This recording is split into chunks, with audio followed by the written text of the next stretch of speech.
In this lesson, we shall focus on the linear algebra module MAM2000W 2LA linear algebra.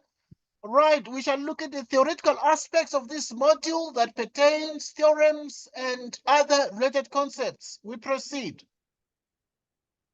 Right, we shall look at question 6 that appeared in the 2023 paper. So let S be the set written in set builder notation that contains all matrices A, which are elements of the vector space of 4x5 matrices with real entries. And we are interested in dealing with matrices A whose rank is 1 or less. We need to prove it is proof each of the following statements. S is closed under scalar multiplication. So we need to prove closure under scalar multiplication. In other words, if we multiply the members of A, or of S rather, with a scalar, will they still remain members of A? That becomes the question. Right, so, and obviously at this point we note that. Right, so we note that. Right, we note that S is closed. Right, is closed under scalar multiplication. And we elaborate, of course. Right, we need to prove this. So S is closed under scalar multiplication since, right, since if we let, right, if we let, we take a member of S, so we let A be an element of the set S, and lambda any scalar. Lambda any scalar. So in other words, we have taken A to be an element of the set S and lambda any scalar.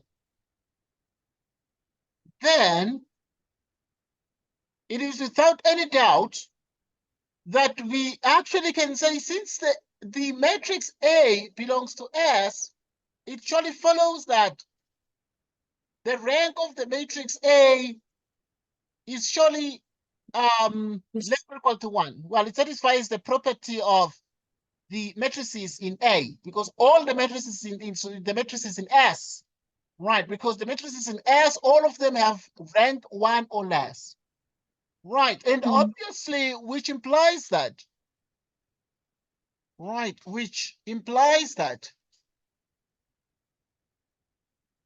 right? Which implies that the dimension. Okay, because if we say the rank of the matrix, we're dealing with matrices of the size what? Matrices of the size 4x5. Right. So you're dealing with the matrices with 1, 2, 3, 4. 4 rows by 1, 2, 3, 4, 5 columns, something of that sort. Okay, so this is the sort of matrix we're dealing with. So it's 1, 2, 3, 4. 1, 2, 3, 4, 5. So we're dealing with the matrices with 4 rows and 5 columns. Right. So now, if we are to then say the rank of the matrix A is 1 or less, it actually means the rest of them are what? Are 0, because the rank means non-zero rows. Okay, so Hello. Yes, please. Can you hear me now? Yeah, I can hear you. Okay, yes, thank you so much. Once again, this is recorded, so yeah, it's just that there's a warning that the internet is likely unstable for a minute or something. I'm sure that you might have lost me there because it just became unstable. But the recording is perfect and it's continuous. Okay, so surely you would have a chance to you'd have access to the recording. I'll send more recordings and even other recordings on this that contain these things, but are recordings that are more perfect and more more edited and so on, you receive as well. Okay. Okay, right. Thank you. So yeah, my point is that if we then say that the rank of the matrix A, okay, we're dealing with the matrix A here. The rank of the matrix A is 1 or less. It means that the Mhm. non-zero rows is only one non-zero row. Well, we can choose the Yes. first one, because we obviously in the reduced zero echelon form, we put the zero rows at the bottom and the non-zero Yeah. row at the top. Right. So if the rank is 1, it means we have 1. It's 1 or less. You see, it's equal to 1 or less. In other words, we can have 1 non-zero row, or we can have none, 0, Mhm. such that all the entries are 0. Okay. So then if the matrix A is taken from S, its rank must be 1 or less, which implies that the dimension of the column space, right? So the implication is therefore that the dimension of the column space of A is also 1 or less. Why? Why is this the case? Yes. Well, there are a couple of reasons, because even if you then say these are can do 2, 3, 4, 5. Okay, you can do 5 like this. One entries like this, and the rest are 0. Okay, now let us assume this, and yeah, let us assume this. Okay, and obviously we have 4 of this, 4 rows. Right. So anyhow, just need to just to have a schematic representation of what we're talking about here. Okay. So at this point we have 1, 2, 3 rows. Now, if this is the case, this has 4 rows and 5 columns. Only one row is what is non-zero, and the rest are 0 rows. Yes. Now, Yes. we are looking at a typical example in which, okay, this one is 1, 2, 3. Those are the entries there, and the rest are 0. Okay, make the rest 0. Right, so you make the rest 0. So with this, then you then have 1 with 3 zeros. Then 2. I mean, if you take the columns,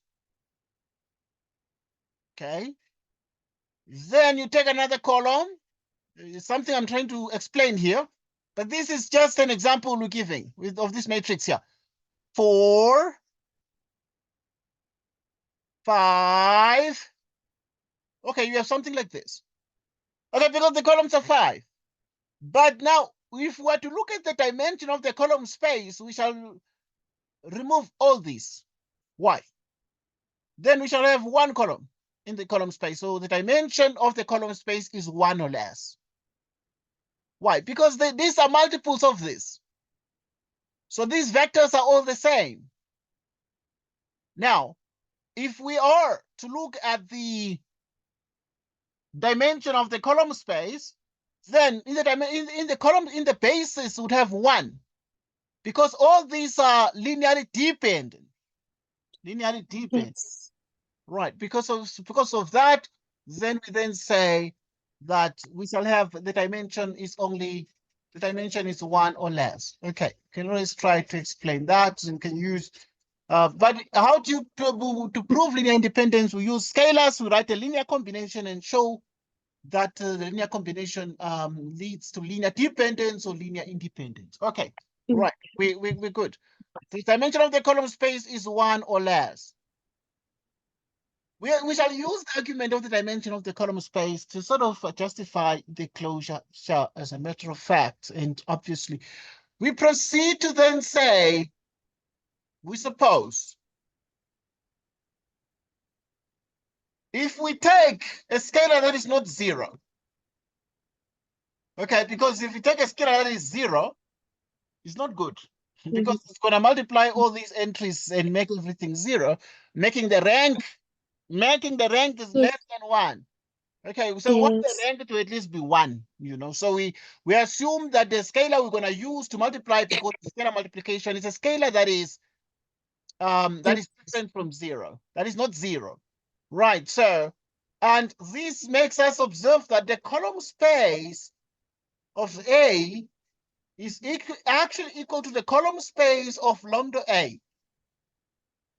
Right, so the column space of A is actually equal to the column space of lambda A. Well, the reason for this is if you multiply a vector by a number, like this one is the same as the vector 1, but multiplied by 2, the vector 1 multiplied by 3, this column with 1 multiplied by 4. So if you multiply it by a number, the column space is the same. So now, even if you multiply this matrix by a number, then the column space of the matrix that is multiplied by lambda is the same as the column space of the original matrix A. Okay, those numbers, so because they are row equivalent, these things, if you multiply by scalar. Okay, so they are row equivalent, and so they have the same column space. And because of that, surely it follows that. Right, so it follows that the dimension of the column space of lambda A, right, dimension of the column space of lambda A is also 1 or less. So because the column spaces are equal, the column space of A and the column space of lambda A, right? Okay, so we continue. We continue. So the column space of the original matrix is the same as the column space of the scalar multiple of that matrix. It follows, therefore, that the dimension of the column space of lambda A is less or equal to 1 as much as the dimension of the column space of A is less or equal to 1. Okay. Let's continue and explore this proof a little bit.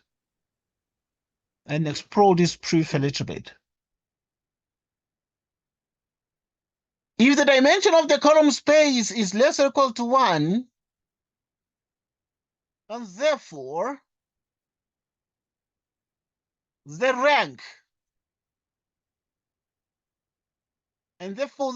of lambda A is less or equal to 1. Okay, we started with the rank of A less than 1. Now we have the rank of lambda A is also less or equal to 1. Because the rank of lambda A is less or equal to 1, we can then say that hence it is true that this lambda A is actually in S. Because S says the rank is less or equal to 1. Whenever the rank is less or equal to 1, it means that we deal with the dimension of the column space. Dimension of the column space. Okay. Dimension of the column space, which is also less or equal to 1. So we have that the rank of lambda A is less or equal to 1. And because the rank of lambda A is less or equal to 1, it means that this lambda A is actually in S, because S has two properties. The rank is less or equal to 1. Simultaneously, the implication is if the rank is less or equal to 1, it means the dimension of the column space is less or equal to 1. Okay, this means that this lambda A is in S because it satisfies the property in S. Okay. On the other hand,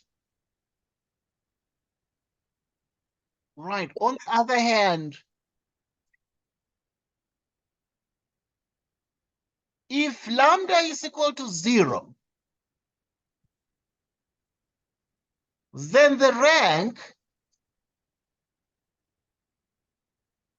if lambda is equal to 0, then the rank of lambda A is also equal to 0.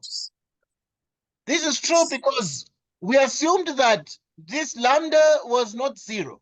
We supposed that lambda was not equal to 0. And we wrote all these things. Simultaneously, we can assume that, or moreover, we can assume that if lambda is equal to 0, we'll make that observation. What about if the scalar is 0? Then if you multiply the matrix A by 0, every entry becomes 0 here. If every entry becomes 0, it means, therefore, the rank of the matrix is 0. Well, because rank means the number of non-zero rows. So there's going to be no non-zero row because all the rows are going to be 0. So then the rank of lambda A is 0. And hence,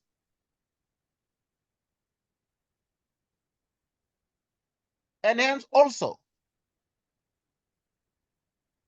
lambda A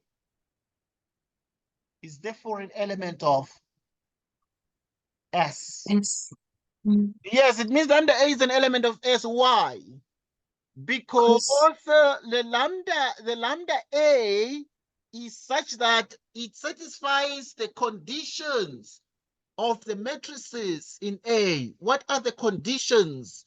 The two conditions are that the rank of lambda A is less or equal to 1. Whenever the rank of A is less or equal to 1, we showed that under scalar multiplication, you can multiply the matrix A by lambda and have the rank of lambda A, it is also less or equal to 1.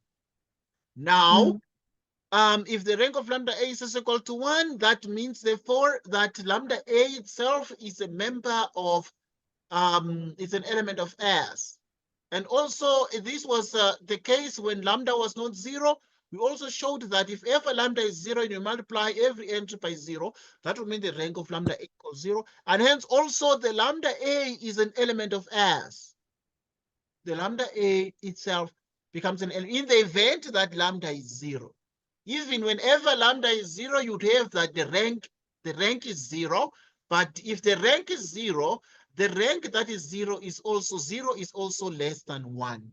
0 is less than 1. So in other words, we really can accept the rank.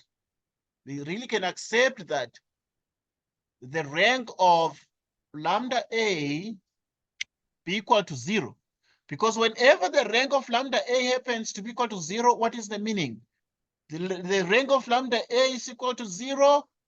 That means, therefore, at this point, you have that it is less or equal to 1. If ever the rank of lambda A equals 0, it is less or equal to 1. And obviously, the matrix is in A. The condition they need to satisfy is that the rank must be less than or equal to 1. And at this point, we are sure, therefore, that the rank of lambda A equals 0, which is less or equal to 1. This shows that even when the scalar lambda is equal to 0, we still have that the lambda A is a member of S. It's an element of S. And done. All right. So now this is something that is very, very important. Okay. Why did we even prove it like this? Why? You see, it was immediate to prove it like this because of multiple reasons.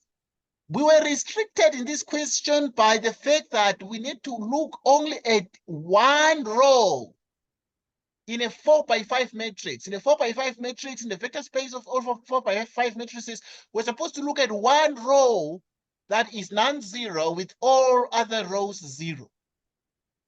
Simultaneously, we were forced to then say, okay, dealing with only one row, we can then see that the column vectors can be many. That is the immediate thing, because it's like there are 5 columns there. But immediately when you then say, okay, but the rank is less equal to 1, even if the columns can have their own numbers here, but this is 1. So it means that these are all the same. Those are all the same. Right, so all those become the same. And because of this, right, we're able to make the observation that these columns themselves become linearly dependent. And therefore, because they're linearly dependent, they are multiples of each other. It's just this one multiplied by 2, 1 multiplied by 3, 1 multiplied by 4, 1 multiplied by 5. So yeah, okay, try to make sense of this. We'll look at a variety of other approaches to this, even in our next discussions. But yeah, okay, we're looking at subspaces. This section is under what you call subspaces and vector spaces, etc. So yeah, we are actually, Hi. yes, well, we're within that Okay. area. Right, you're able to hear me, right? No, I couldn't get the last part that you were All right, saying. okay, yeah, I can see that. You see, sometimes the system warns me that, you know, the Wi-Fi might just be, the internet might just be, you know, losing strength, but now I think it's back. Okay, Yeah. my point is that we shall look at a wide range of questions, and wide range of proofs. But I was then saying that this is the section on subspaces. Okay, so we're looking at this section on vector spaces and vector subspaces. All right, and so now, and closure under vector addition, scalar multiplication, and so on. Yes. All right, good. So yeah, we shall spend time on a wide range of questions. Let's look at the next one. Right. So the next one is actually this one here. So prove or disprove the following statements. S is a subspace of the vector space of 4x5 matrices with real entries. So we need to prove that, prove, and once again, we need to prove what is proved. So it can either be true or false. Right. So at this point, we need to consider two matrices of rank 1 and argue that if we add them up, then the sum must be rank 1 or less. Right, so but immediately it is easy to see that S is not. Right. Okay, because this says S is a subspace. What does subspace mean? Well, the first thing for a subspace is that every subspace must be closed yes, it must be closed under addition and closed under scalar vector. Yes, it multiplication. must be closed under vector addition. Mm. It must be closed under vector addition, and also what? Scalar multiplication. Under scalar multiplication. Yes, under scalar multiplication. So in other words, here, this is a scalar multiplication. So it must be closed under vector addition, but also closed under scalar what? Scalar multiplication, all together. Right, so at this point, it could be that the vector addition, you can take a vector u plus a vector v. The result will be in the set S. Scalar multiplication will be this. The result is in S, like that. Okay, so now, and also we argue that for a subspace, the zero vector must be an element of S as well. So in other words, every subspace must at least contain the zero vector. Okay, now this is very important because every vector space must at least pass through the origin. Okay, yeah, so I'm thinking about a geometrical interpretation of a vector space, because a vector space that does not pass through the origin, it's not really a vector space. It's called an affine space. Okay, there's certain things we call what we call affine spaces. Right, an affine space is a space that, if you look at the three-dimensional space, it doesn't pass through the origin. Right. So an example of that one would be x plus y plus z equals 10 or equals 7. Right. So if you look at x plus y plus z equals 7, okay, this one, for instance, would be an example of a plane that does not pass through the origin. Right, because the origin has 0, 0, 0, 0, 3 zeros, and if you put 3 zeros here, it's not. The sum is not 7. Okay, right. Which is, but my point is, S is, so we need zero vector to be there, close under vector addition, and also under scalar multiplication. Now, we are saying S is not what?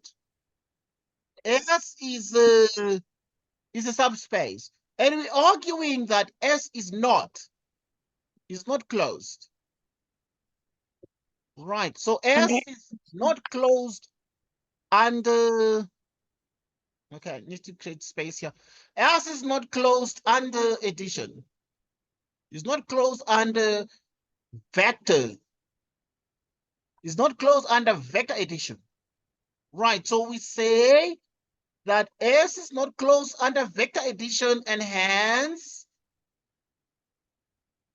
okay, we'll discuss this, and hence S is not a subspace. Is not a subspace, right, of the vector space of 4x5 matrices with real entries. Okay, for example, or for instance,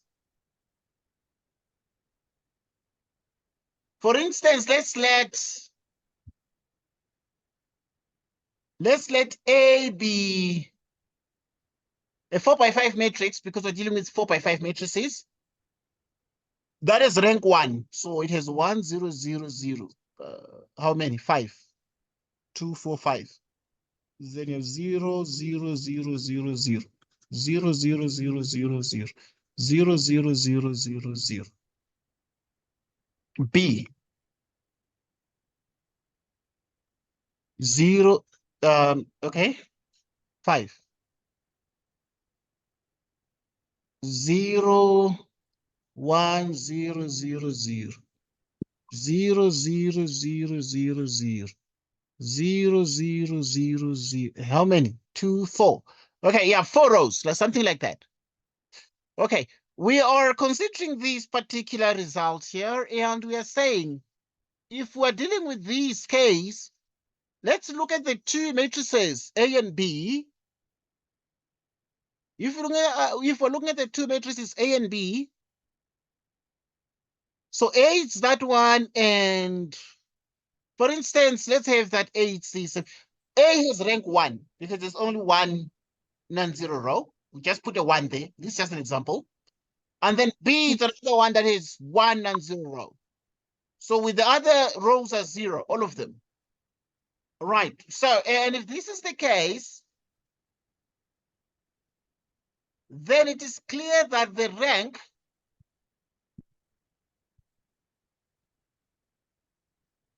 of A, the rank of A is equal to the rank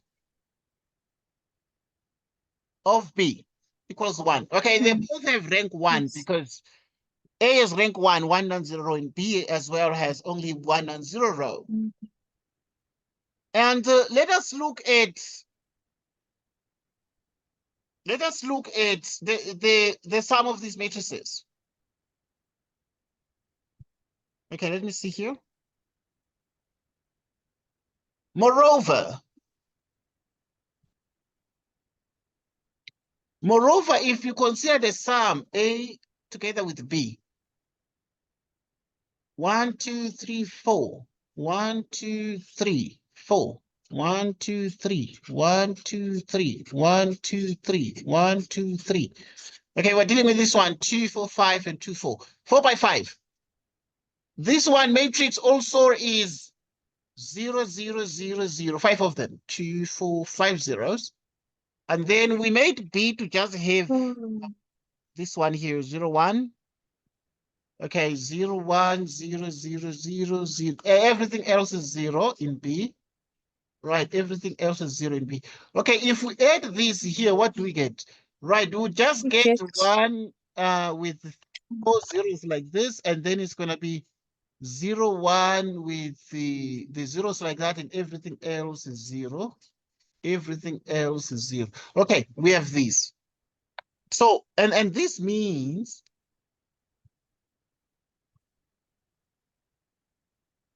so, and the rank of A plus B. What is the rank of A plus B? It is exactly 2. It is 2. And this rank of actually A plus B is 2. And so now, what then are we then able to observe here? So, and this means that A plus B is not in S, okay? The matrix A plus B. So, and this means that the set S is not closed under addition of vectors, because if you take two matrices of vectors in the set S, the sum of the vectors is not there. All right, so, and this means that hence we can say that A and B are in S, but A plus B are are not in not S. in S. Okay, because of the fact that A plus B have rank 2, and 2 is bigger than 1. Yet A and B both have rank less than 1 because they're in S. Right, and obviously this is enough to then say, thus S is not closed, is not closed under addition. Okay, good. So We are saying S is not closed under the truth is we say is not closed under what we call vector addition. Right. And because it's not closed under vector addition, therefore, right, so therefore S is not a subspace. It's not a subspace of what? It's not a subspace of M4 by 5 with real entries. Okay, it's not a subspace of this vector space. All right, so and obviously we're done with that question B. And we proceed right now to practice more and more and look at more problems that contain a bit more discussions of this nature. Right, and we press on. Right, question 7 is a question out of 15 points. Read the argument below and then answer the questions that follow. At this point, we are dealing with the proof, and we let V and W be vector spaces. B, the set B contains B1, B2, and up to Bk, be a basis for V. So we have two vector spaces V and W, but we take B to be a basis for the vector space V. And we let T be to be from V to W be a linear transformation. And C now is the set of all images of the members of B. So in other words, it means therefore that if B is the basis of V, it is clear that now the images of these basis elements are in C. So it means that for every B in B, right, T of B1 is in C, T of B2 is in C, T of BK is in C. Then we say, if W is an element of the rank of T, of rather the range of, right, good. If W is an element of the range of T, okay, so in other words, what are we doing here? So we are taking W to be from the range of T. So if it is actually from the range of T, let's actually first complete this. There are many things that are being implied, but the examiner goes on to say, then there is a V in V. So the examiner is taking a small V in the domain such that this W is equal to TV. Okay. This is very important. What is this? What is the meaning of this? Well, it means that if we then say, if W is taken from the range, then you can always get an element from the domain that is mapped to W. This is only true if T is surjective, and this means that T is surjective. Okay, I'm just saying that. Right, so it means that T is surjective or is a surjection. Right, so if T is surjective or it is onto.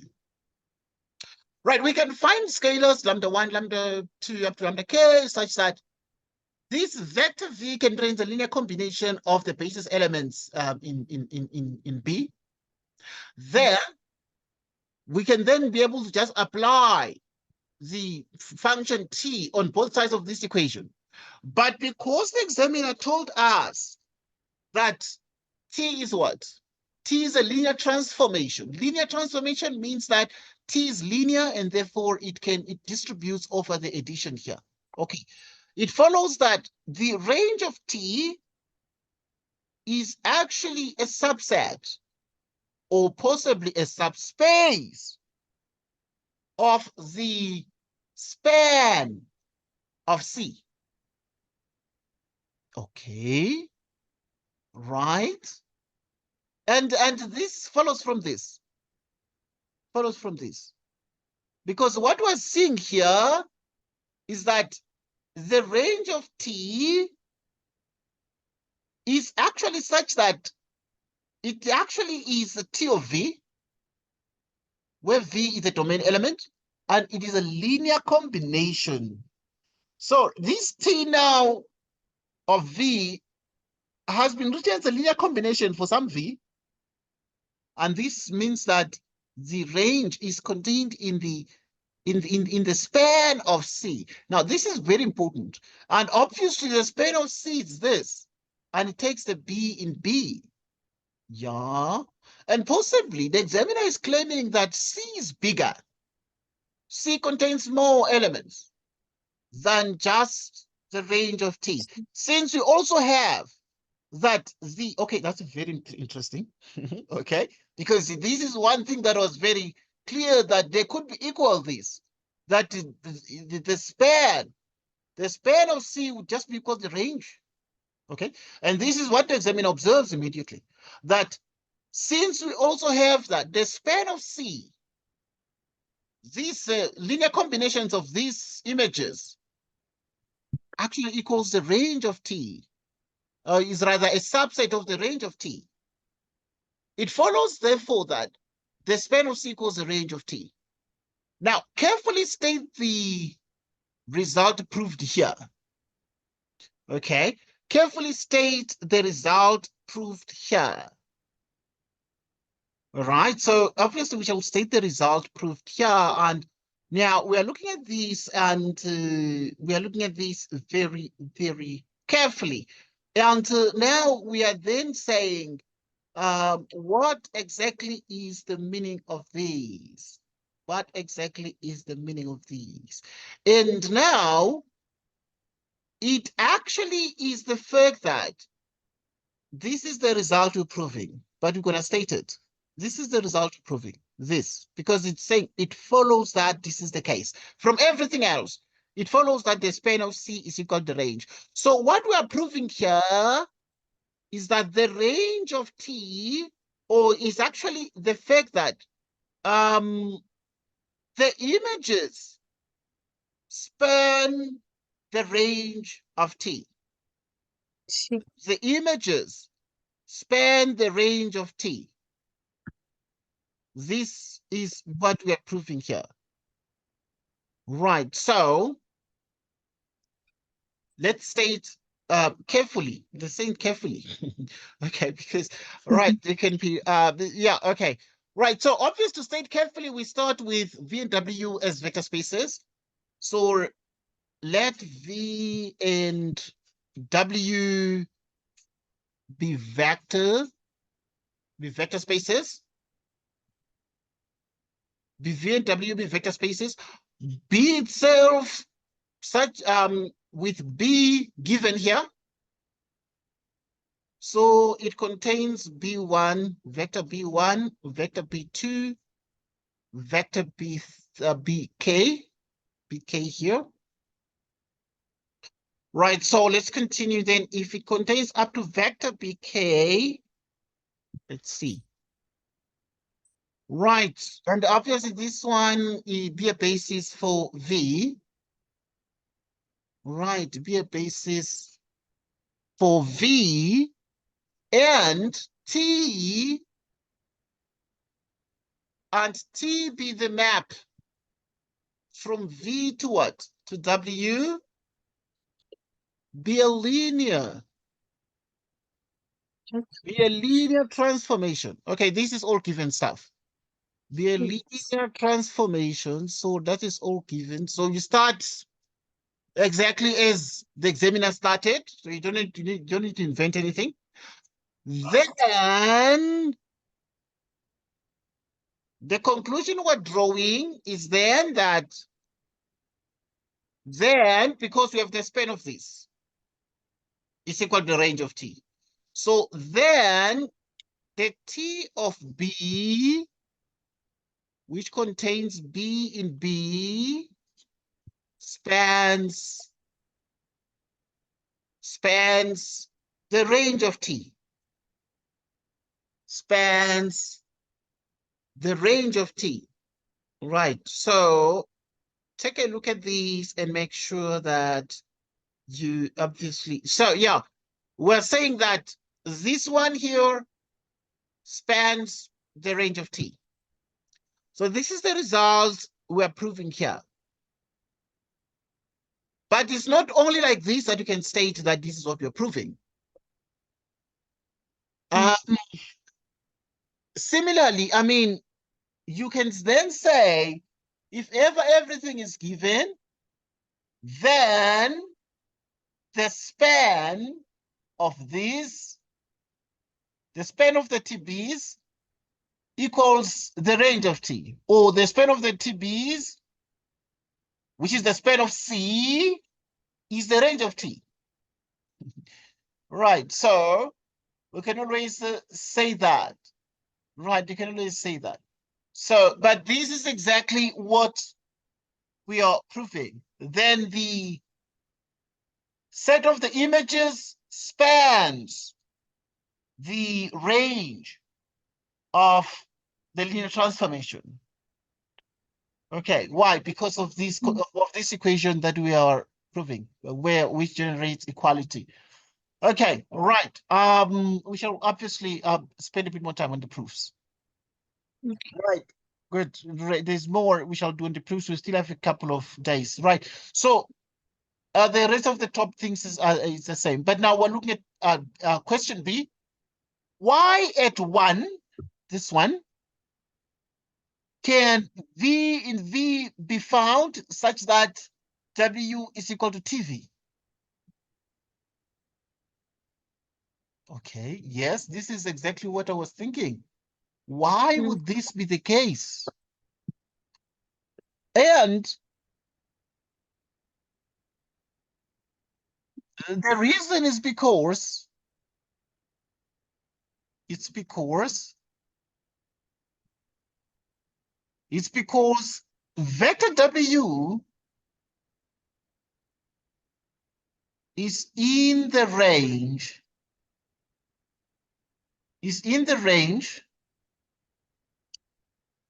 of T. Because vector W is in the range of T. Okay. Because if ever vector W is in the range of T, then there is a V that is in the domain such that the image of the domain element equals W, which is in the range of T. Well, this should be true because the range contains images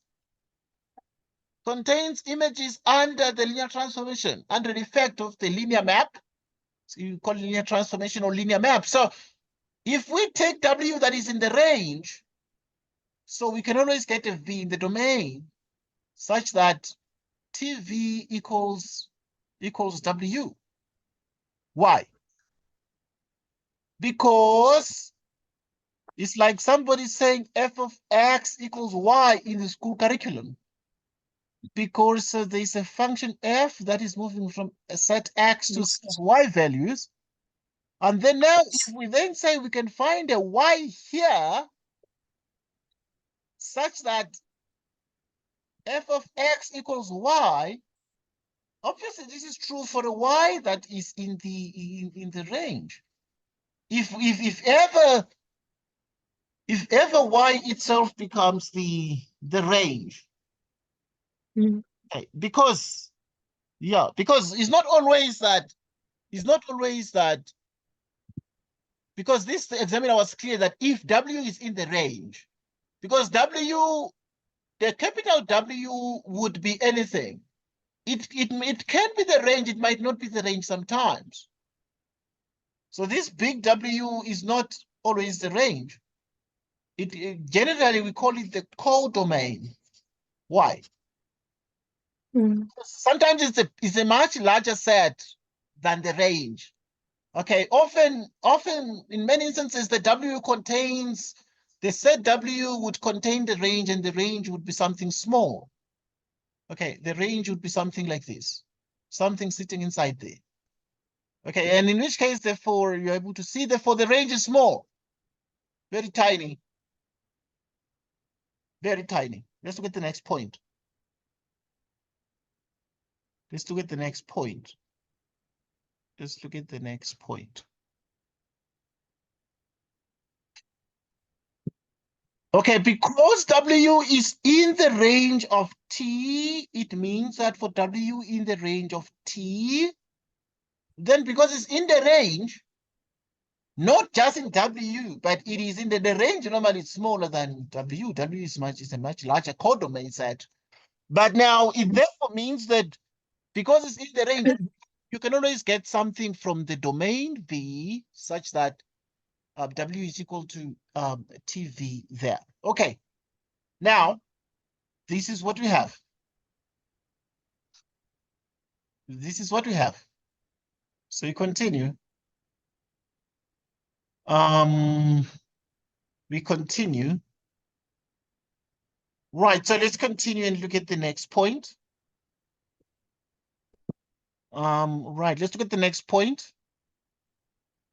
Right, the next point is this one. Why can scalars be found such that 2 holds?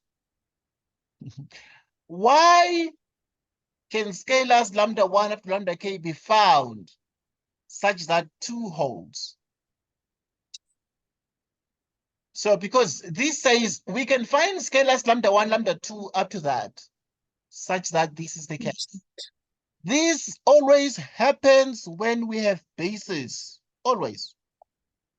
Okay, so if you have a basis, then you can always get scalars such that you can express one vector as a combination of other vectors, you know? So scalars always exist if ever we have a basis that contains these things, the vectors. So at this point, the reason is it's actually simply because B1, B2, BK is a basis. Is a basis for what? Is a basis for V. Okay. Because it's a basis, if it's a basis, then you can always get scalars. That can be used to write these vectors as the linear combination of some other vector.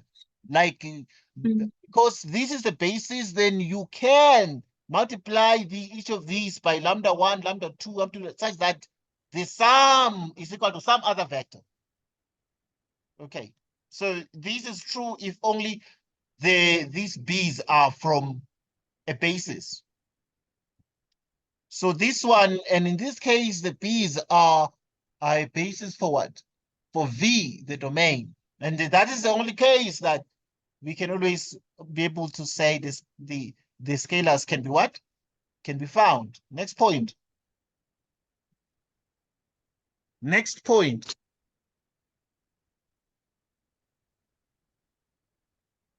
Next point. Let's continue. Right, so the next point is point D. Where and how is the fact that T is linear used in this proof? It's used here, but where and how? Okay, so there are two, obviously, but linearity of this means that if you have the vector U plus vector V, then but linearity means you can write like this.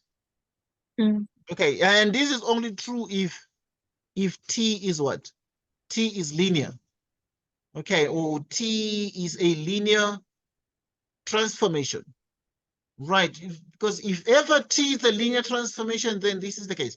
Or you can say lambda U is lambda TU, then this means linearity as well. Okay, so now at this point, they're saying when, how is the fact that T is linear used in this proof?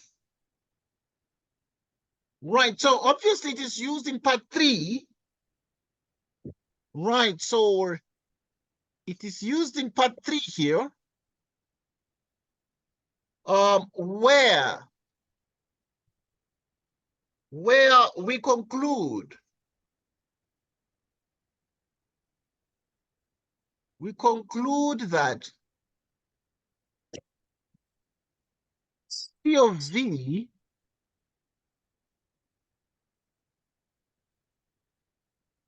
where we conclude this one. We conclude that T of V is lambda 1, T of that, lambda 2, TB2. Okay, it is a very nice way of setting the proof. It's a nice, easy way to set the proof. Because they are not saying prove this, they are just asking you to analyze the proof, to answer questions based on a written proof. It's easier than when they could say, just prove this. Because okay, because you would have to generate all these steps. You have to generate everything, all these, but at least you are given the proof and you're like, ask why? Explain. So, right, where and how is the fact that T is linear used in this proof? At 3, where we conclude that T of V at this point, where we prove that T of V is lambda 1, T of B1, lambda 2, T of B2, and so on up to lambda K, T of BK. Okay, it is at that point that it is used. That fact is used. Okay, so just one mark there. Let us move to the next point.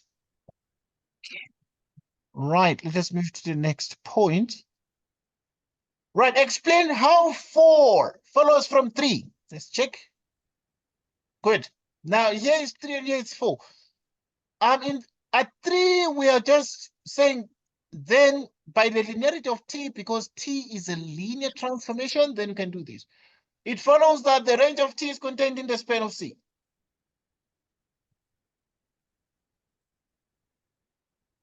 Okay, explain how 4 follows from 3. How is it that now from this linearity, then we come here and say the range of T is a subset of the span of C. Right, so let's discuss these very, very cautiously. What did we show in 3? We have shown that, so in other words, we can say in 3, right, we have shown that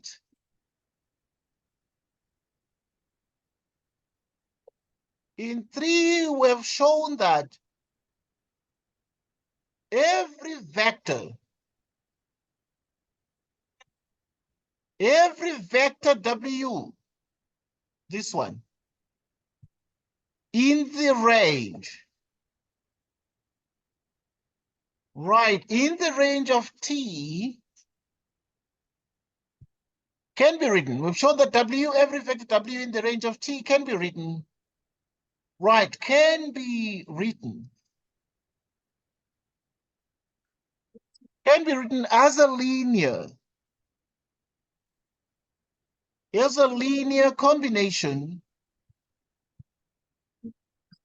Is a linear combination of the vectors in what? In C. So we have shown that every vector W can be written as a linear combination of the vectors in C. Because you can see that the vector W is written as a linear combination of the vectors in C. Right, so, and therefore, it means that because of that, the range of T is a subset of the span of C. Right, because the range can be written, every vector in the range can be written as a linear combination of the vectors in C. Okay, because by so doing, by writing every vector in the range of T as a linear combination of the vectors in C, this means obviously the range is actually a subset of the span of C, because you have an element of the range here, which is what? What is the element of the range? It is W. It is in the range. So in other words, we have taken a W that is in the range of T. And then now we are then saying it implies that the same W which we took from the range of T, now the same W is in the linear combinations. These linear combinations are the span of C. And now we have shown that W is here. So we're saying W is in the range, implies that W is in the span of C. Okay, in mathematics, if you can prove that, if you justify that you start with the W in the range, and this implies W is in the span, then this means that the range of T is a subset of this of the span of C. Okay, so it's just set containment. It's set containment. Okay. Let's continue and analyze this. Let's continue and analyze this. Right, so we're then saying in 3, we have shown that every vector W in the range can be written as a linear combination of the vectors in what? Linear combination of the vectors in C. The linear combination of the vectors in C constitute, linear combinations mean span of C. Okay, so we continue. We continue.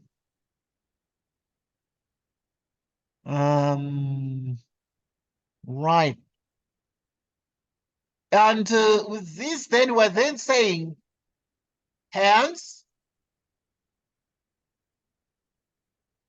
the range of T is in the span of C.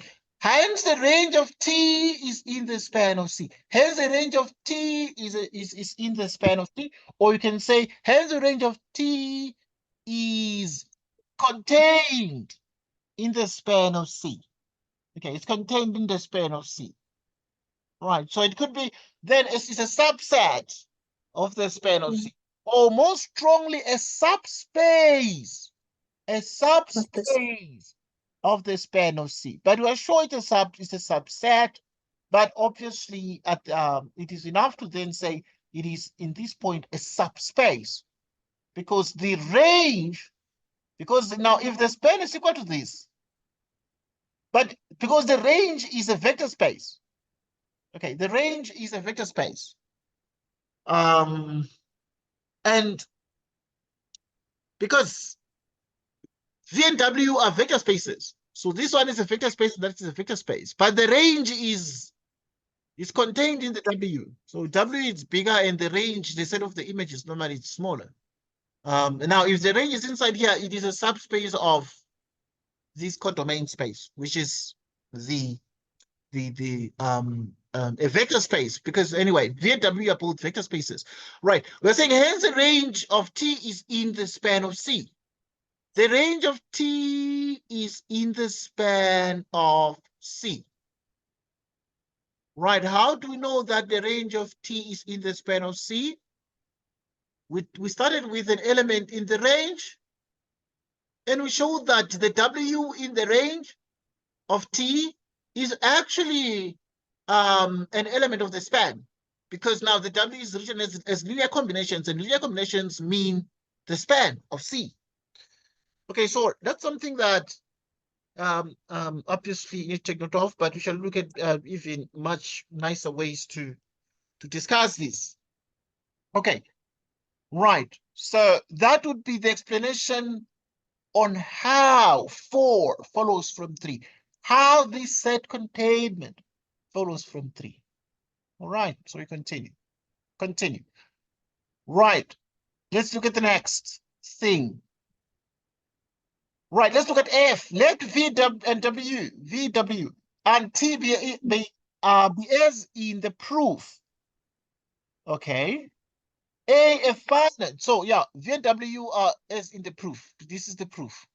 Right. So a finite subset of V. A is a finite. It's a finite subset of V. So anyhow, A was not mentioned in the proof, but yeah, the examiner now is introducing A as a finite subset of what? Of V. V, the domain. Okay.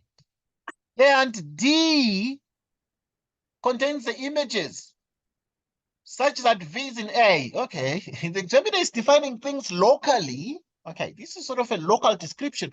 So the examiner we are dealing with two sets here. Set V, set W. And we are defining a map. The map is called T. The examiner is saying, okay, let us take some sets that are inside here. So we're taking a finite subset of V, and then we also take a small one, such that it is mapped like this. And this one is called D. Such that you map the A's to you map A to D. Such that this D contains images TV whenever V is in A. So you can take a vector V. So you can take a vector V in A, and that would imply that TV is an element of D. So yeah, so D contains the images of the elements in A. Right, for each of the following statements, either prove it or disprove it by giving a counterexample. If A spans V, okay, here's the claim. If A spans V, okay, sometimes the word span is in some books say generate. Okay, so now I'm mentioning this in the context of this, because if you say if A spans V, it means that A is a subset, yet A can generate the whole thing. You know? So if A generates the whole of V, so in other words, A is having fewer vectors, but if you write this linear combination of the vectors in A, it is capable of generating the whole of V. If that happens, if A spans V, then D spans the range. For each of the statements, either prove it or disprove it by counterexample. Okay, so this one is actually a very interesting one. Yeah. Yeah. So this one would actually be very interesting because of already what we have sort of been able to establish. So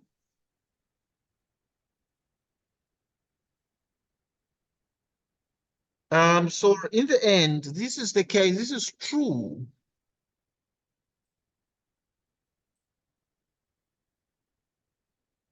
This is true. Okay. Prove it or disprove it with a counterexample. So it is actually a very true fact here, and we bring this justification. So to justify this, we let. Okay, because A itself is a finite subset of V, and now these are vector spaces, VW, and B be a basis for V with K elements. So we can let A contain some V's,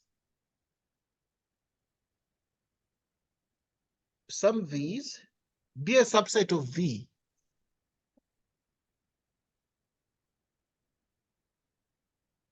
Be a subset of V such that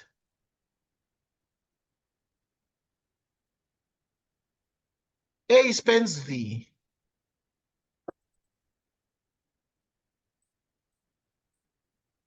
Okay. If W is a member of the range of T,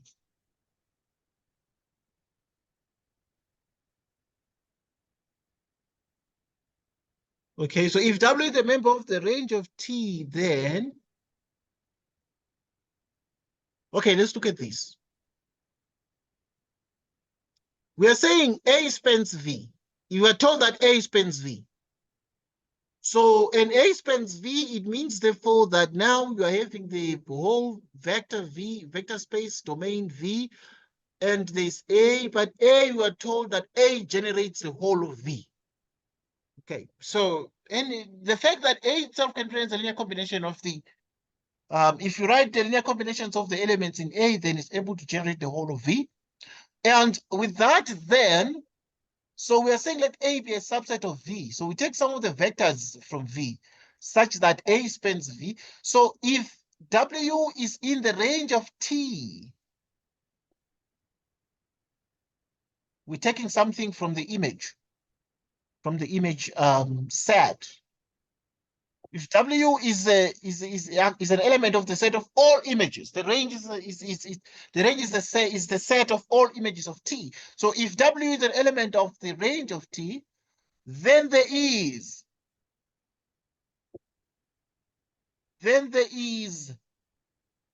a vector V in the capital V, such that then there's a vector V in capital V such that W is TV. Since A spans V, we can find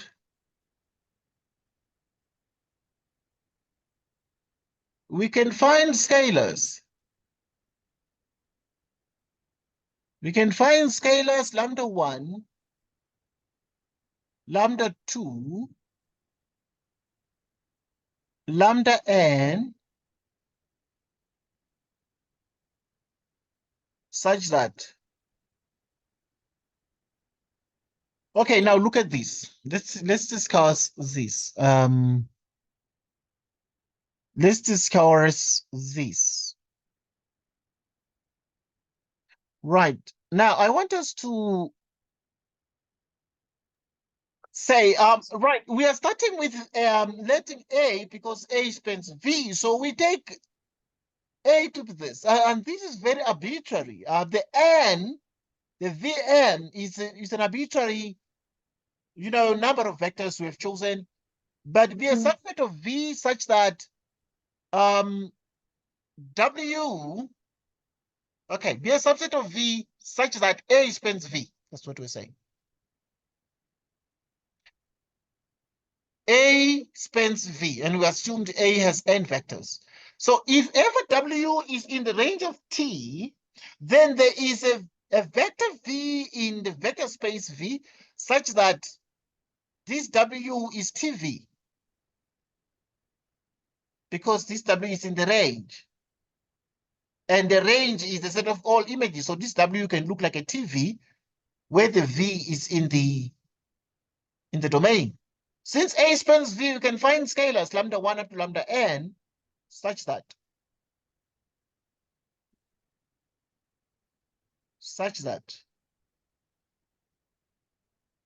V is equal to lambda 1 V1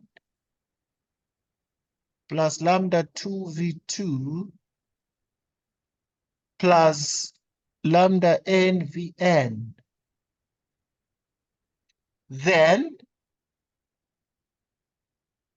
Then, okay, now let's pause to reason this. Since A spans V, we're told that A spans V, we can find a scalar such that we can write these linear combinations. Because A spans V, generates V. So if you take a vector in V, then you can write it as a linear combination of the vectors in A. Because A spans V, generates V. So if you write the linear combination of the vectors in A, they produce, these vectors in A produce all the vectors in V. Generate V. Then if that is the case, then we can be able to take T on both sides of this. T of V. You can be able to take T of V, T of the right-hand side. But if you take T of the right-hand side, then it becomes the scalar outside T of V1. The scalar lambda 2 outside T of V2 plus the scalar lambda n outside T of Vn. It follows that. Okay. It follows exactly that. Right. It follows that. It follows that. The range. It follows that the range of T is a span of V1, T V2, T Vn, which equals the span. Okay, this is very, very powerful.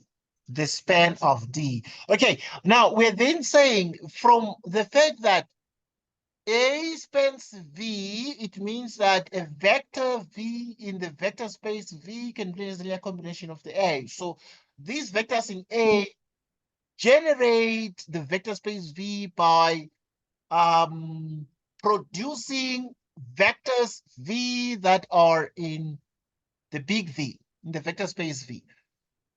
And that means we can be able to write this, take T on, apply T on both sides, the linear map, the linear transformation. And now from this, it means therefore the range of T right now, because we started with what? We started with W in the range. Now W is in the span. So it means therefore W is an element of the range and W now producing the span. It means the range is a subset of the span. And the span of these images is the span of D because D spans the range of T. Okay, we continue. We continue. Because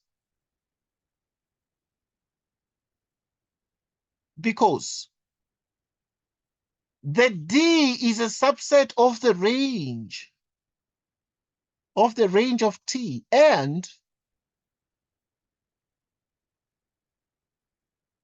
the range of T. Okay.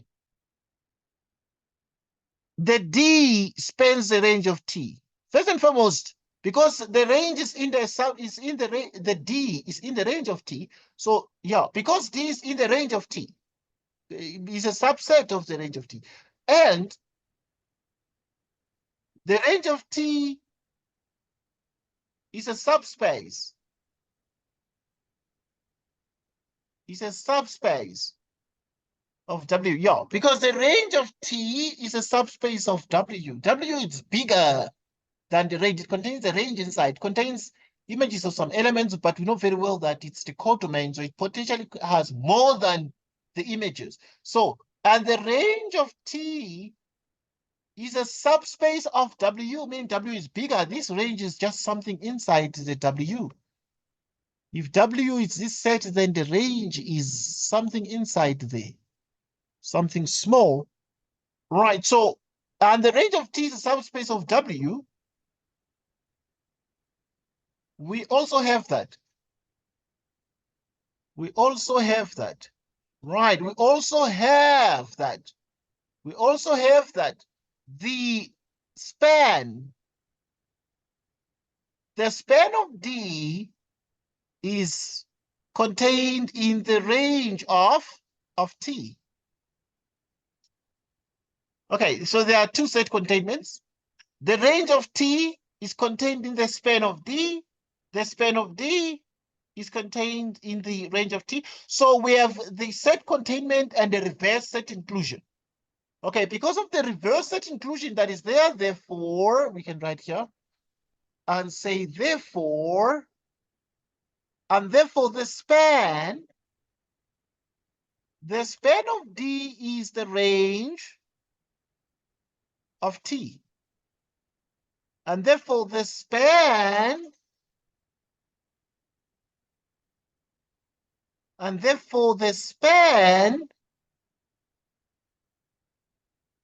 of D is equal to the range of T.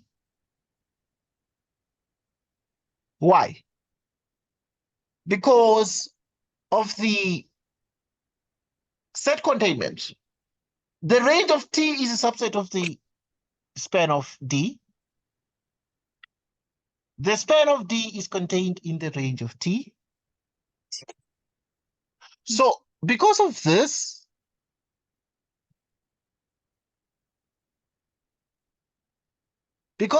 then, I mean, in mathematics, if ever they say a set A is a subset of B, simultaneously B is a subset of A, it means that A equals B. Okay, according to properties of sets, set theory. So it's sort of property, yeah, the property we're using. If A is contained in B and B contains A, or B is contained in A. If A is contained in B and B is contained in A, it means that A equals B. So this is the sort of property we're using, and that means that this span equals that. So it is therefore true that D spans the range of T. D spans the range of T. Yes, so this is exactly what, so this is true. This is actually very true results. Very, very interesting there, very true result. They forgot to show the marks there. Maybe, don't know, how many marks was this question? Oh, well, 1 mark it appears. Just 1 month. Really?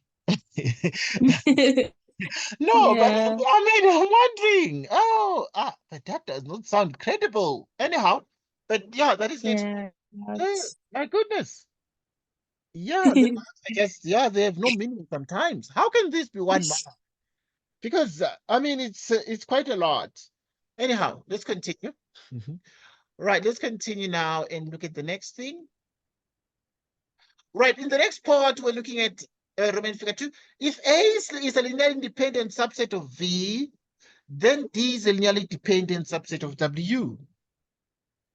Okay, so if A is a linearly dependent subset of V, then D is a linearly dependent subset of W.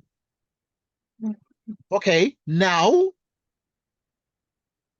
this is very, very interesting. So this obviously is a true fact, and we're going to so this is true, and we're going to justify this together. So to prove this, to see this, we let, because yeah, by saying it's true, it's not it doesn't bring justification. We need to prove. So, and obviously even this I can see it's just, hey, okay, right, it looks like it 1 mark, something like that. But now, okay, we let A be equal to, we take A to be as usual. It is very standard because A is a subset of V. According to the examiner, A is a subset of V. So, but obviously A is a linearly dependent subset of V. We take some n vectors in it. Right, so we take V to have n vectors. Be a linearly dependent subset of V.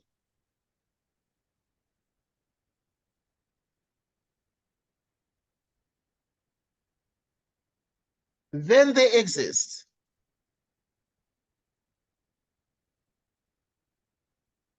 scalars. Scalars lambda 1 up to lambda n.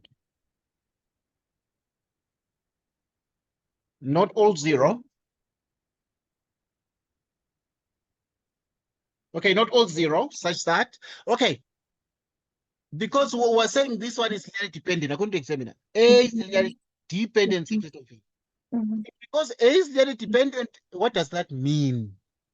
Linearly dependent means you can find these scalars, not all zero. Because if it's linearly independent, all the scalars are zero. Yes.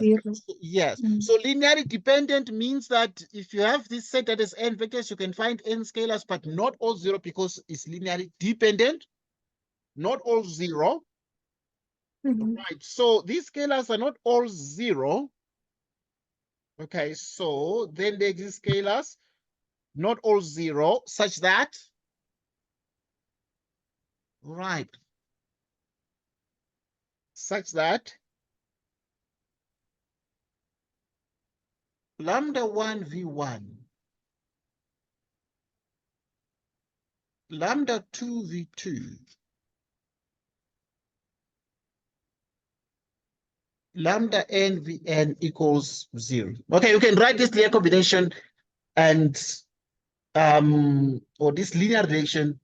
And now, after having written this linear relation, we are effectively then saying not all the scalars are zero in this equation.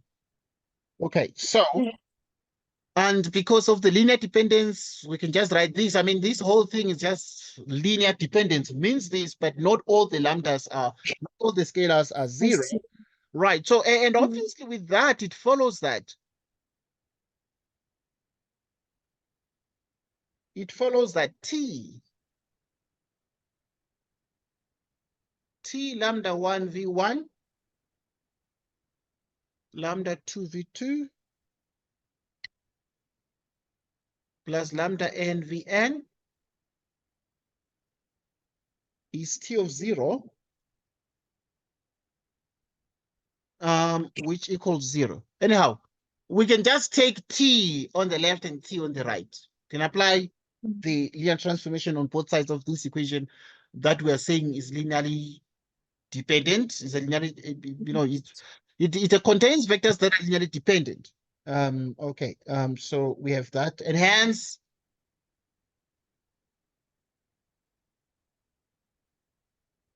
lambda 1 T of V1, lambda 2 T of V2,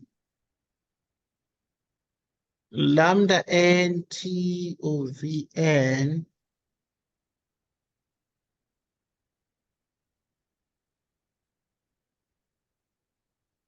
okay, and hence this one. Okay, and hence this equals 0. And hence this equals 0.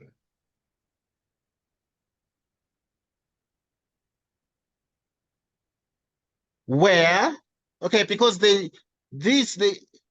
for linear transformations, the image of 0 is 0 whenever T is a linear transformation. Right, and hence, obviously, it means, therefore, because T is linear, then you can take the scalar out, lambda 1, and take T of V1, vector 1, V2, vector that. So these lambdas can go out.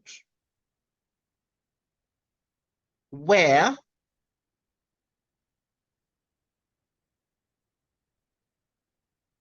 not all lambda I are equal to 0. Not all lambda I are equal to what? 0. Hence, okay, well, obviously, why are we saying not all lambda I are equal to 0? Because we're dealing with a linearly dependent set. All right. So, and from the beginning, the scalars have been not all 0.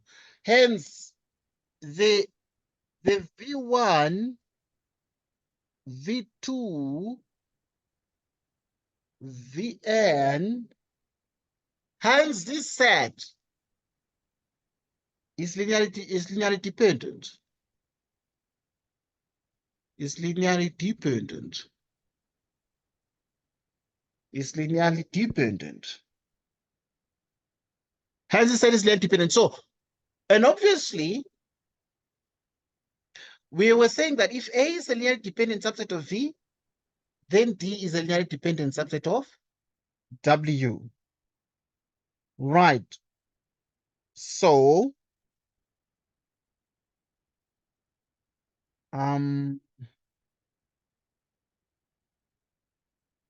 okay. There's something I want us to notice here. That here it has to be, you must have the t's here. Okay, so this is a small typo in the fact that hence now you take the images here. So here you must take V1 and take V2 and take Vn. So,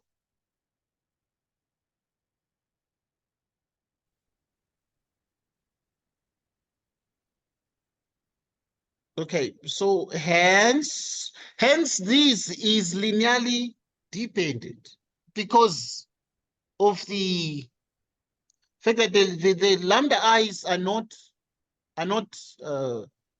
when not all lambda i's are equal to 0. Okay, not all of them are equal to 0. So which means that also these images themselves are linearly what? Dependent. But also we note that this TV1, TV2, up to TVN, all these are images that are such that they are in D, then D is linearly dependent subset of W. These T's, these TV1, TV are in D. Right. And also now in D, we are then actually having in D linearly dependent vectors. So that now also this D is a linearly dependent subset. As much as A was taken to be a linearly dependent subset, then we have that the set of the images is also linearly dependent subset of W. So yeah, this is sort of the proof of that. Please take note of the proof there. Right, we continue to, yeah, okay, yeah, we shall look at a bit more, multiple ways to discuss proofs and to make sure that they make more sense. Now that is to be our goal in the next couple of days. Right, so in the next couple of days, let's see now. Okay, this was exactly that. Right.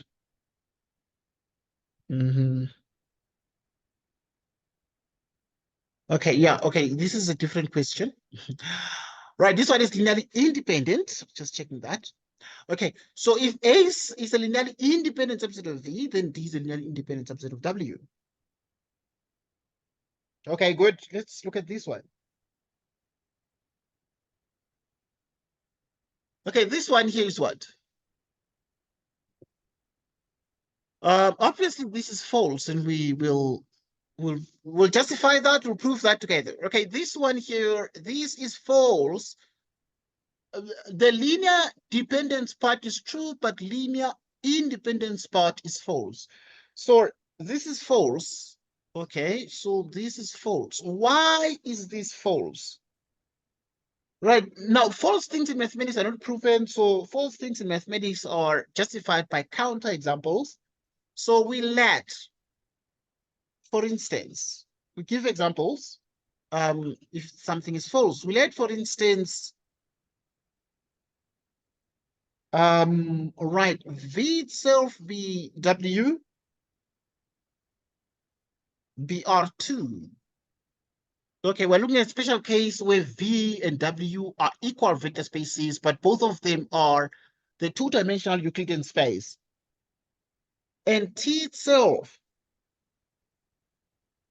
the linear transformation we have in the question. So we're just taking these two vector spaces, but we're calling them R2 for simplicity. And we're saying T linear transformation there. So, and T the linear transformation.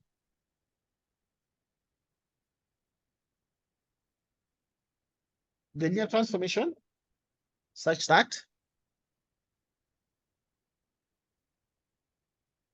for every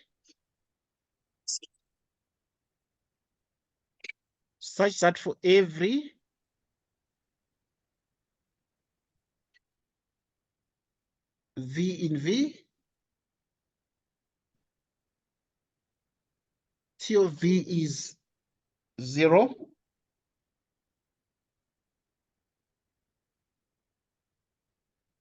Further, let A be 1, 0. Okay, now we're going to discuss this choice of numbers and choice of vectors here. So if we then say we're claiming that this is not true for linear independence, but it is true for linear dependence. And now we're then saying that for something that is false in mathematics, we use counterexamples. So let, for instance, V be W be R2 and T be a linear transformation such that for every V in V, the image is 0. Okay, we continue. Okay. We continue. Right. So I want us to look at okay, so we're saying for every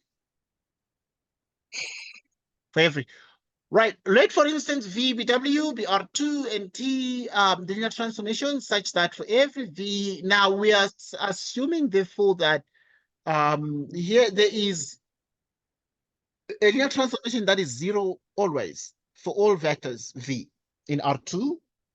The image is 0. So now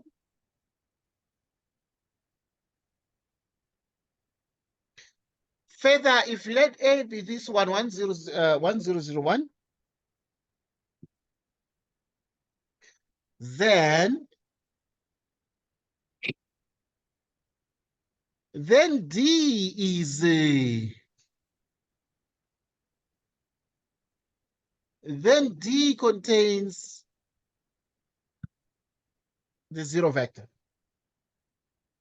which is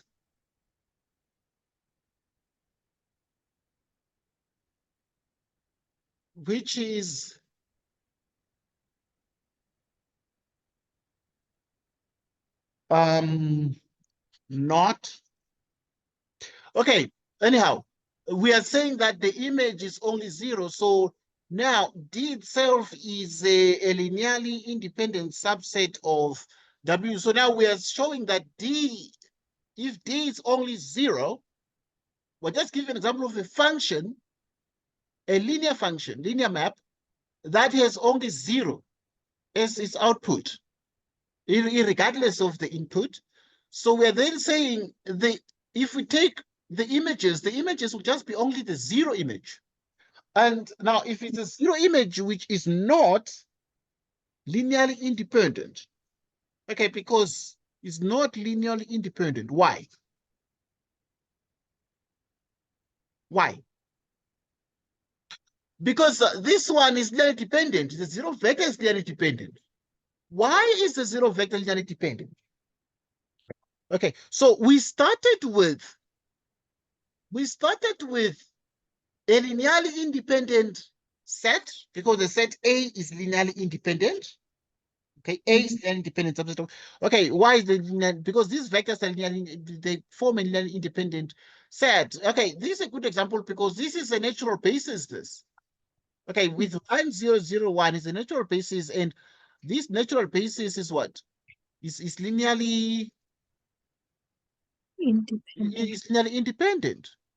Okay, it's the easiest basis, is the most natural one. It's linearly independent. Yet now, if we claim that the images of these natural basis elements are all 0, the function only has 0.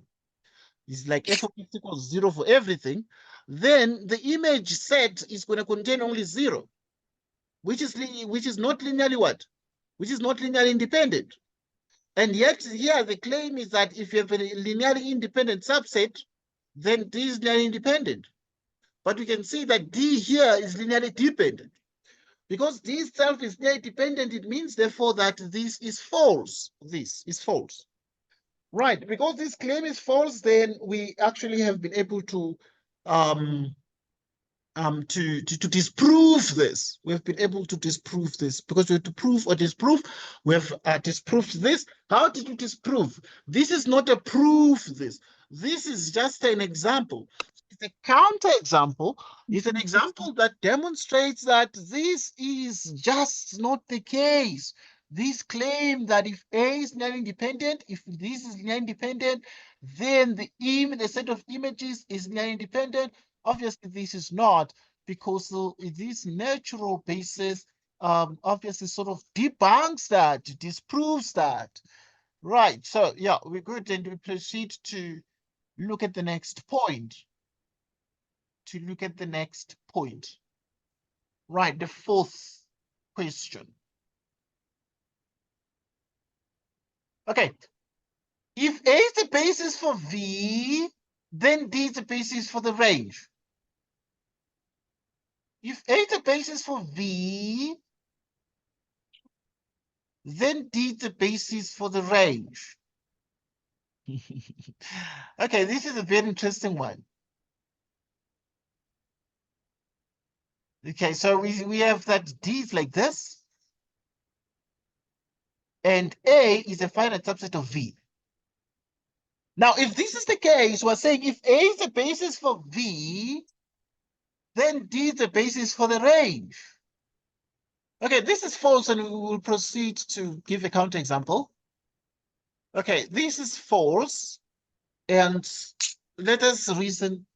Okay, we need an example, a counterexample to prove that something, to justify falsehood. And for that, we let, for instance,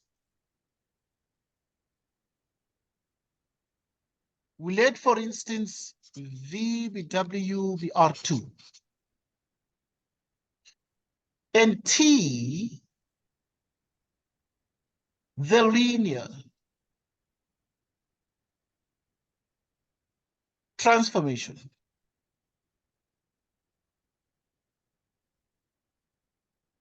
The linear transformation defined by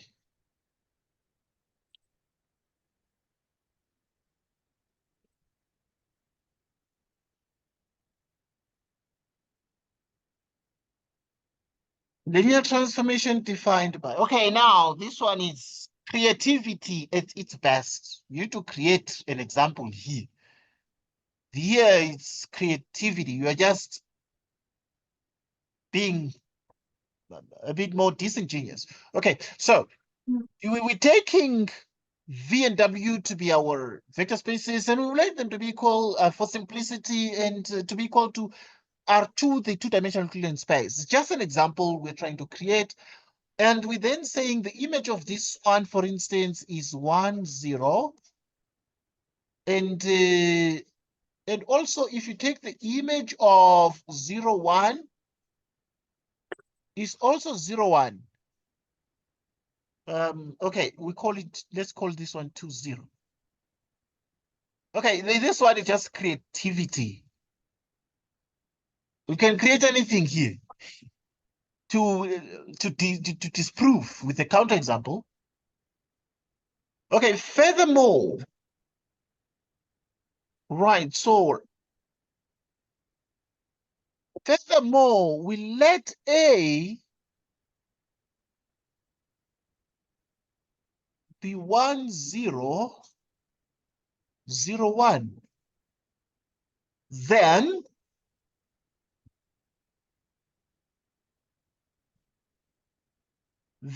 D. Okay, so we are saying A is the basis for V. So we take A to be the natural basis 1, 0, 0, 1. And then, but now we take the images to be multiples of each other, such that is 1, 0, and then we just multiply this one by 2, and it becomes 2, 0. Like that. And this is just all creativity. Then it would mean, therefore, that D would contain the images, because D is the basis for the range. So D would contain the images. This image is 1, 0. And the other image is 2, 0. Okay, D contains 1, 0, and the other image is 2, 0. And clearly this is said because these vectors are actually, in mathematics, you say these vectors are the same. One is a multiple of the other. So in principle, for us to form bases, then we need to remove one of them. Okay, normally we remove from the end, which is not which is not linearly independent. Which is not linearly independent. Which is not linearly independent. Which is not linearly independent.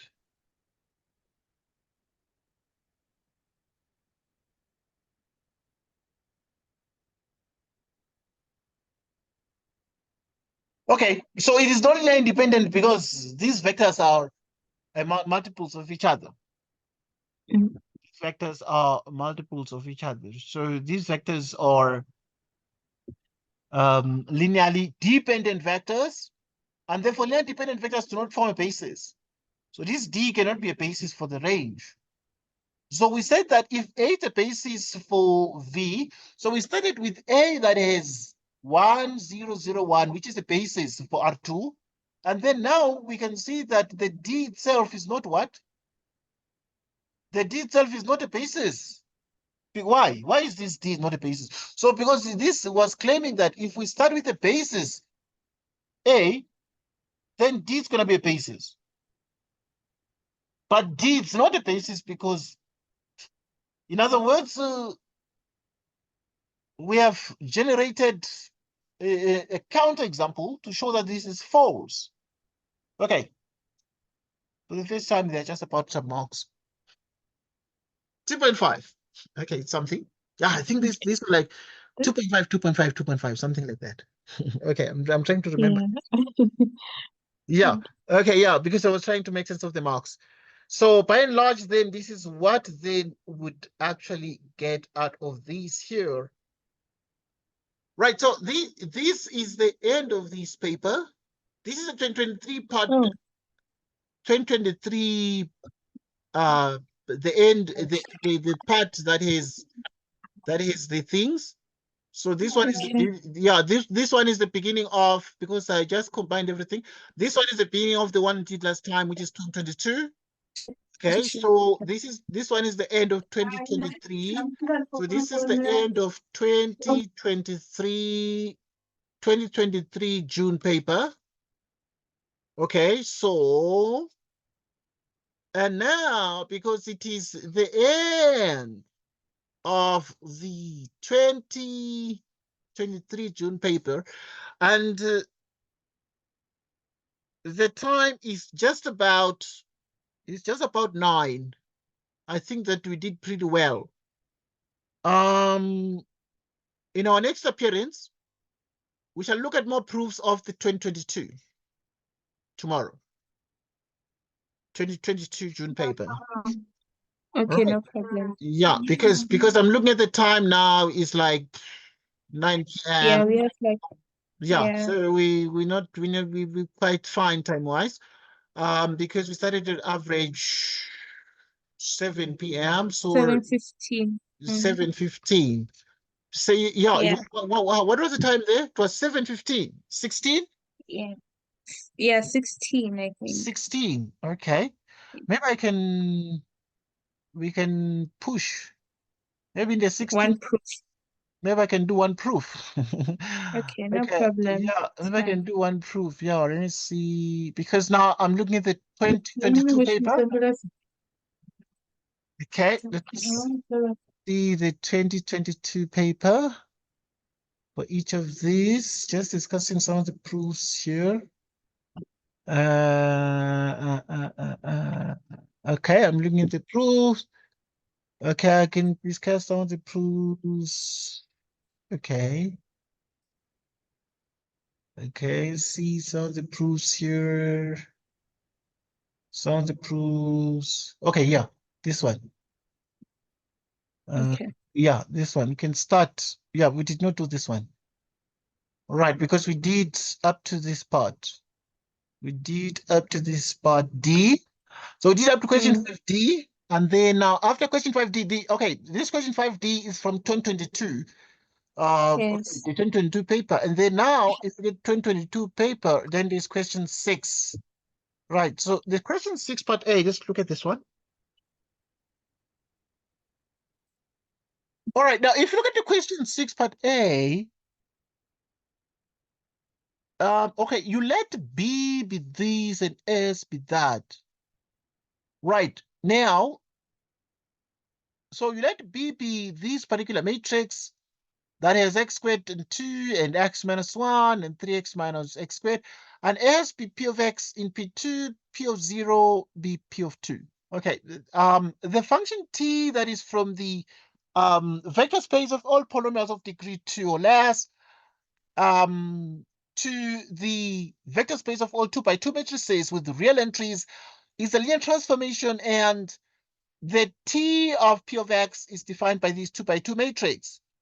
Now, for P in the polynomial space of all polynomials of degree 2 or less, you may assume that B is the basis for P2. Okay, we may assume that B is the basis for P2. So the examiner is saying, please don't prove it, because the basis for P2 must have 3 elements, and you can see there are 3 polynomials there.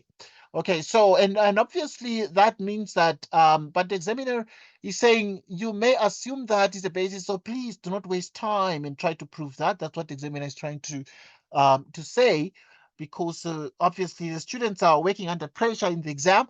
So now we're saying, is S a subspace of P2? Show how you arrived at your answer. Right, so obviously now, is S a subspace? So this one here, is it a subspace or not?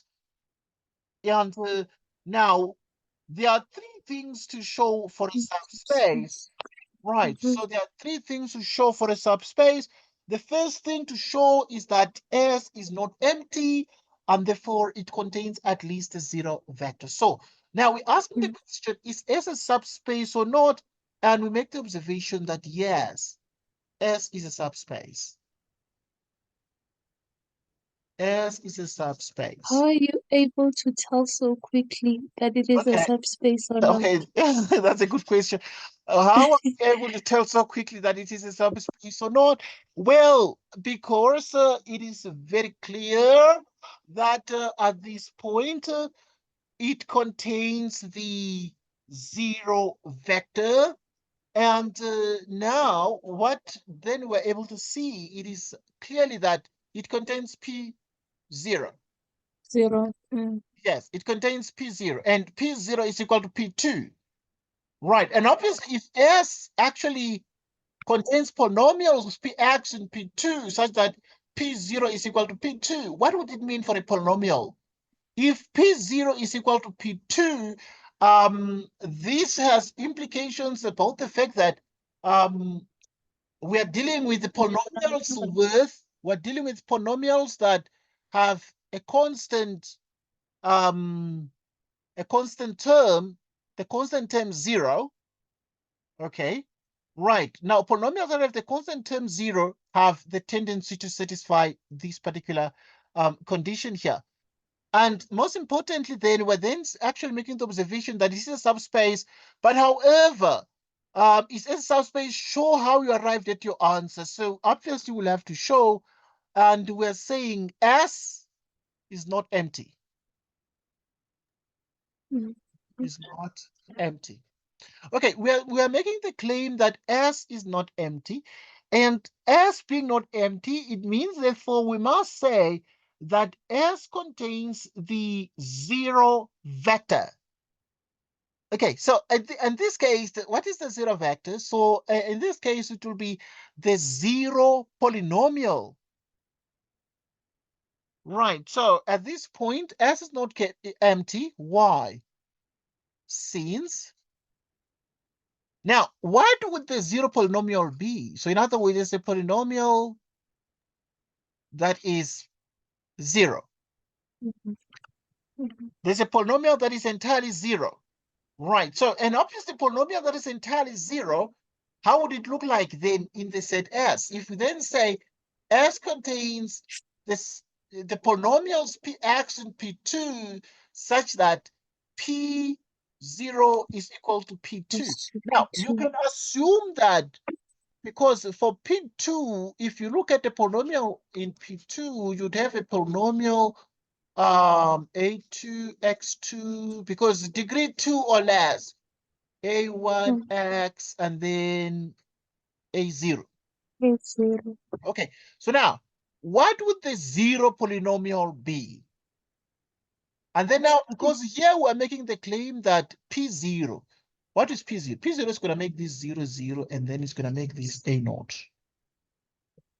Okay, and then P2 is going to make this 4A2, 2A1, and then A0, for example.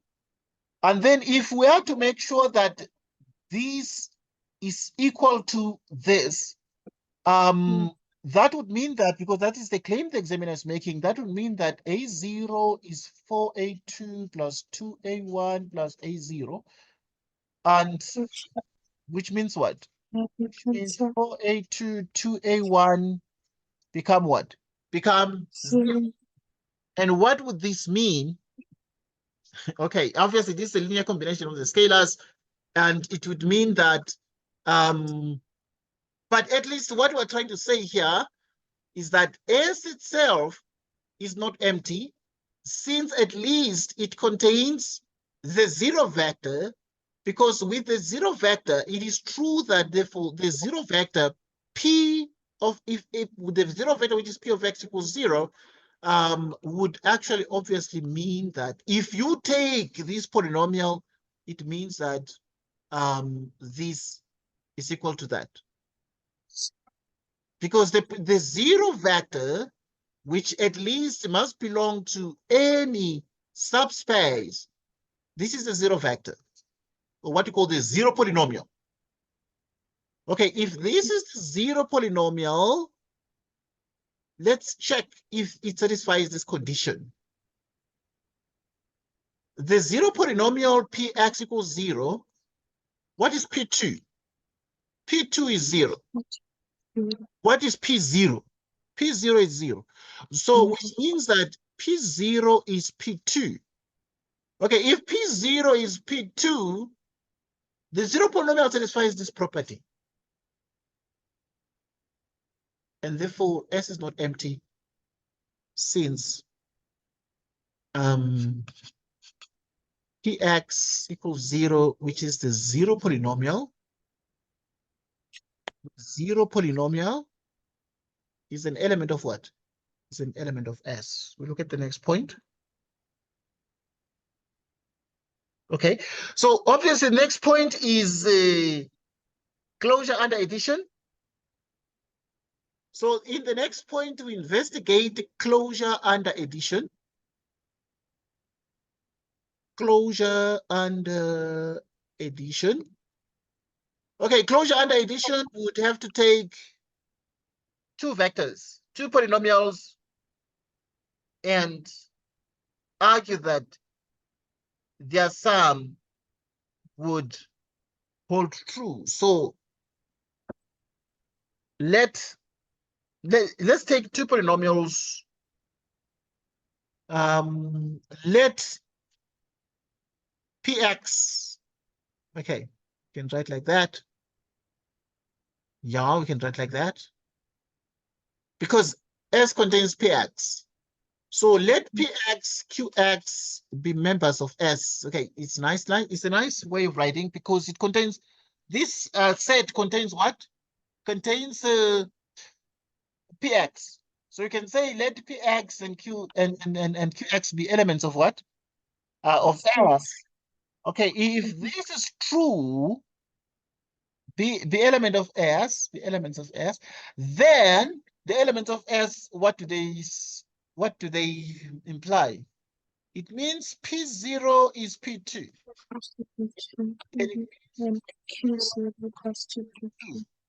Okay, for the polynomials. You know, this is the condition of the polynomials that are there.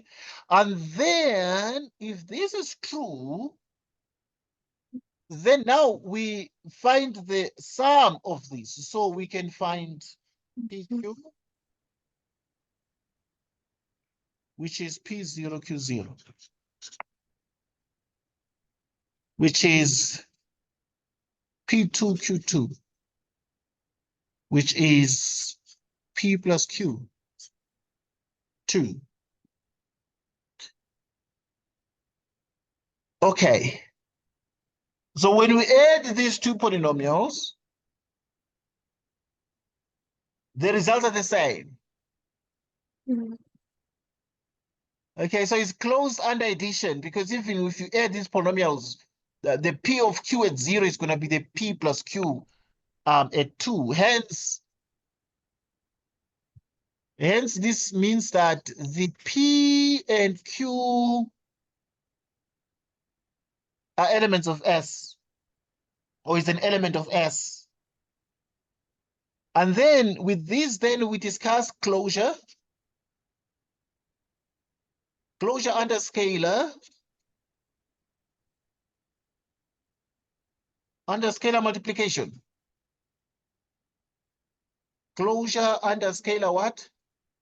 Multiplication. You let P be a polynomial. Let P be a what? Be a polynomial. Okay, let's look at this one.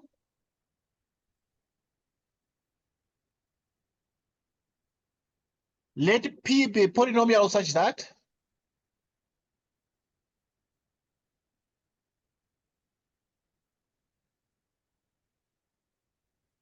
P0 is P2 and lambda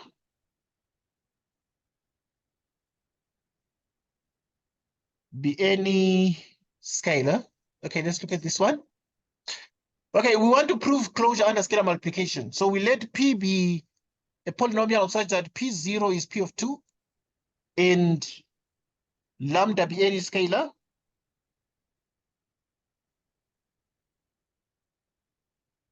Okay, so we take a polynomial in S. A polynomial in S would mean P0 is P2 and lambda is any scalar. So we want to prove scalar multiplication. Then if we deal with lambda P 0,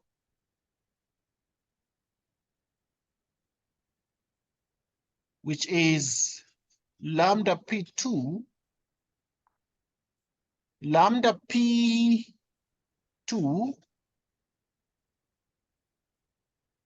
hence lambda P is an element of S, because now if you look at the lambda P 0, in other words, multiplying the polynomial by lambda,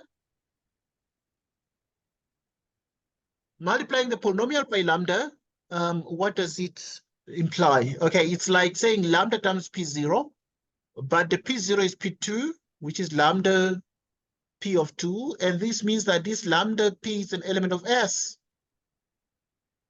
And now we have been able to show that S is closed under scalar multiplication, it is closed under vector addition, polynomial addition, but it's also not empty. It contains at least a zero vector because, once again, the zero vector is a polynomial that is zero always. The polynomial is zero always. It doesn't matter what you change, because even if you say P0, it's going to be 0. If you say P2, is also, because output is only 0. And obviously with the zero polynomial, it means that P0 is P2, meaning the zero polynomial satisfies it. So that's not empty because it contains a zero polynomial there.